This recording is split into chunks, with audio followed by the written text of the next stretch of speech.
ஹிந்தி ஏன் கற்றுக்கணும்? ஒரு கொஷின். ஏன் கற்றுக்கணும்னு தெரியுமா? எங்கே எடுத்தாலும் தமிழ்நாட்டிலேருந்து இருக்கீங்க, கேரளாலேருந்து இருக்கீங்க, ஏபிலேருந்து இருக்கீங்க, தெலுங்கானாலேருந்து இருக்கீங்க, கர்நாடகாலேருந்து இருக்கீங்க. தமிழ்நாட்டை தவிர மற்றதுலாம் எப்படின்னு தெரியல ஹிந்தி. தமிழ்நாட்டில் இல்லை. வெளியே போனால் துபாய் ஃபுல்லாக கேரளாக்காரனாக இருக்கான்.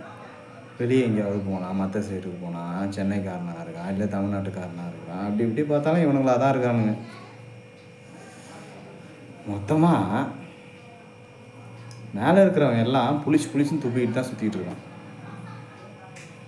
அதுனா நாங்கள் மட்டும் புளிச்சுன்னு சுற்றிக்கிட்டு இருக்கணும், நீங்கள் மட்டும் சுத்தமாக இருக்கணும் அப்படின்ற கான்செப்ட் தான், வேறு ஒன்றும் இல்லை.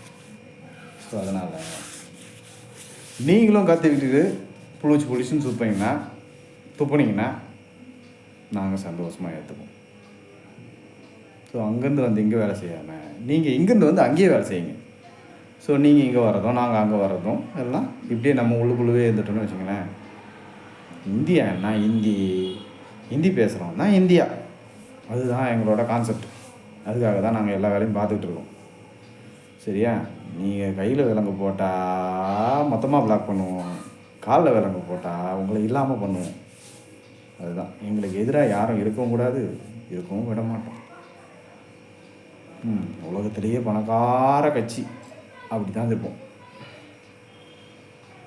பார்த்துங்க, மும்மொழி கொள்கையாக இது சொந்தானி.